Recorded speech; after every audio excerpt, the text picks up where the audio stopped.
Ça, c'est une banque en faillite. Et à partir du moment où la banque elle est en faillite, ça veut dire qu'on n'a plus accès à ces fonctions qui sont pourtant des fonctions essentielles pour le fonctionnement de l'économie aujourd'hui.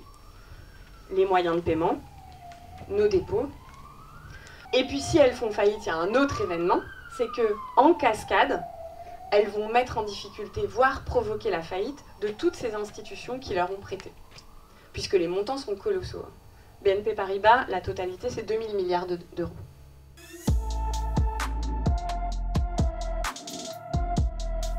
Donc, le dessin que je vais faire concerne une très grande banque, genre BNP Paribas, quoi.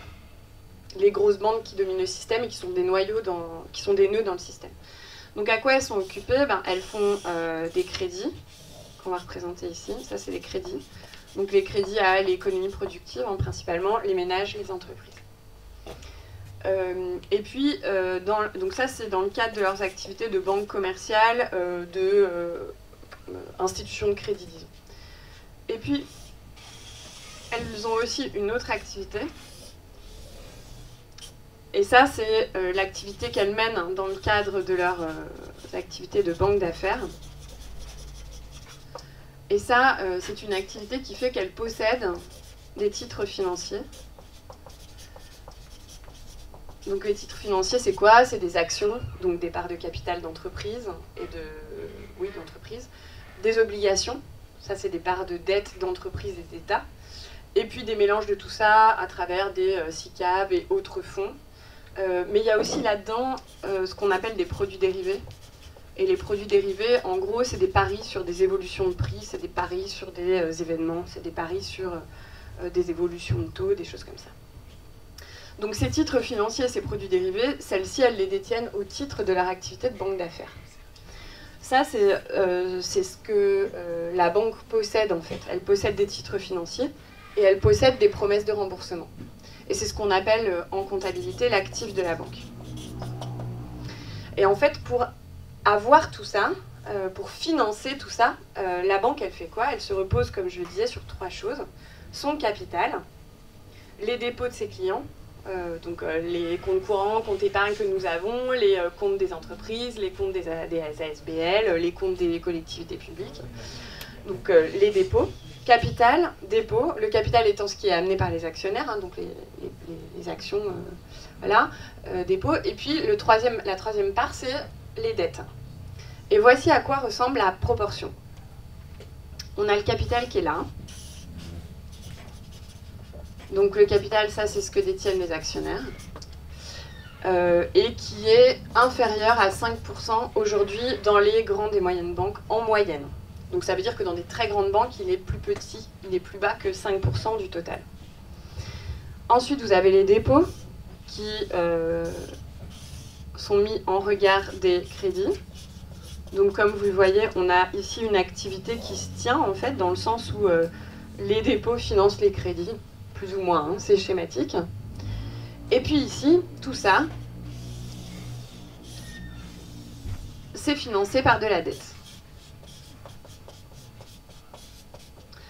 Donc de la dette, c'est des emprunts auprès d'autres institutions, auprès de capitaux, d'investisseurs qui peuvent investir, qui souhaitent investir dans la banque, qui souhaitent prêter à la banque pour soutenir le développement de ses activités. Alors, la forme que ça prend, c'est des obligations en général, mais pas uniquement. Donc pour simplifier, on va se limiter aux obligations. Et des obligations, c'est quoi? C'est un titre de dette qu'une entreprise ou qu'un État émet en disant je vais emprunter par exemple à 3 ans. Un titre, ça vaut 100 €. Je vous paierai un coupon, c'est-à-dire un intérêt de 2% par an. Et puis au bout des 3 ans, je vous rembourse les 100 €. Voilà. C'est ça le principe d'une obligation, sachant que les gens qui détiennent l'obligation peuvent la revendre en cours de route si elles le souhaitent.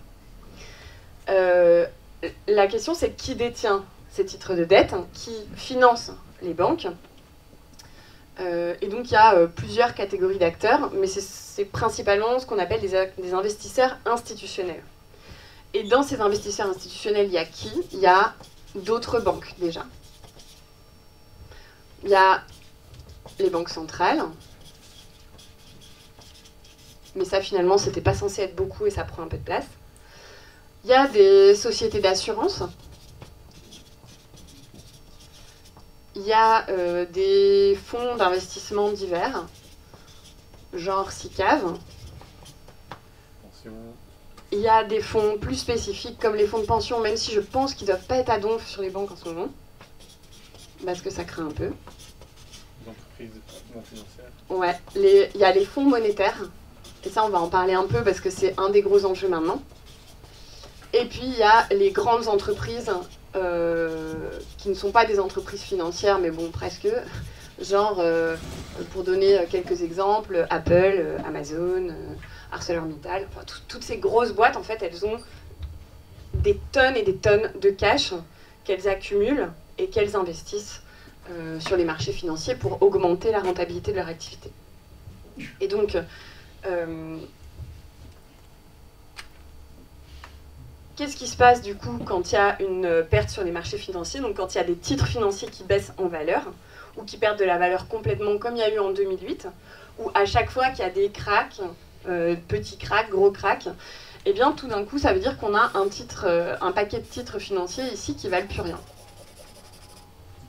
Et donc on se dit s'il y a des titres financiers ici qui valent plus rien, finalement c'est pas énormissime par rapport à la taille totale des actifs de la banque. Le truc, c'est qu'il y a un ordre dans qui prend les pertes. Alors, il y a un peu de justice. Les premiers qui prennent les pertes, c'est les actionnaires. Mais les premiers qui prennent les pertes, c'est les actionnaires parce que c'est les premiers qui prennent les bénéfices. Quand ils prennent les bénéfices, ils les accumulent et ça devient des propriétés privées. Quand ils prennent des pertes, les pertes qu'ils peuvent prendre, en fait, c'est limité à leurs apports.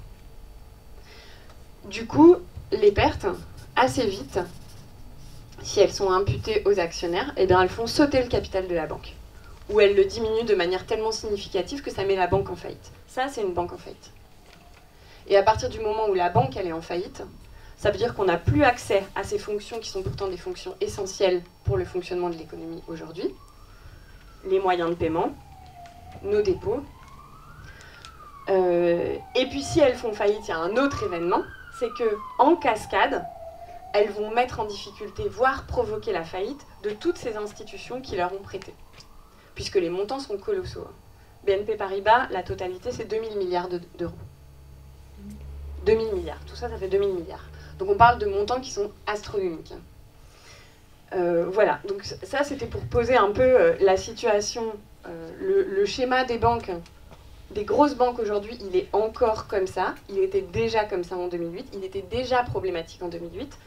L'augmentation du capital des banques, ça s'est fait à peu près dans ces proportions-là. Donc autant dire que ça ne sert à rien, ou que ça ne répond pas à l'enjeu. Et pour ce qui est des réglementations qui avaient été jugées nécessaires, telles que la séparation des activités bancaires, c'est-à-dire qu'une banque qui fait ça n'est pas autorisée à faire ça, et vice-versa, pour éviter de mettre en danger des fonctions essentielles et de nous capturer et de nous forcer à les sauver, eh bien ce type de réglementation n'a pas été mise en place. Juste un petit rappel, c'est en 2008, qu'est-ce qui s'est passé? Pour ces raisons-là, on a sauvé les banques. Ça veut dire quoi? Ça veut dire que les États ont injecté de l'argent ici pour faire tenir les banques, donc rétablir le capital de ces banques. Prêté à cet endroit-là pour se substituer à ce que les agents financiers ne voulaient plus prêter. Et puis apporter des garanties à tous les prêteurs des banques pour être sûr qu'elles renouvelleraient leurs prêts à chaque échéance. Donc il y a eu des dépenses colossales qui ont été faites en notre nom pour faire tenir le système bancaire et financier, mais qui n'ont été absolument pas conditionnées à quoi que ce soit. Ça n'a pas été conditionné à nous allons garder la propriété des banques, par exemple. Non. Ça n'a pas été conditionné à on va vous imposer du coup abandonner un certain nombre d'activités, en limiter d'autres, augmenter significativement votre capital, etc. Non, ça n'est pas arrivé non plus. Et on n'a pas fait de différence entre qui était sauvé et qui ne l'était pas.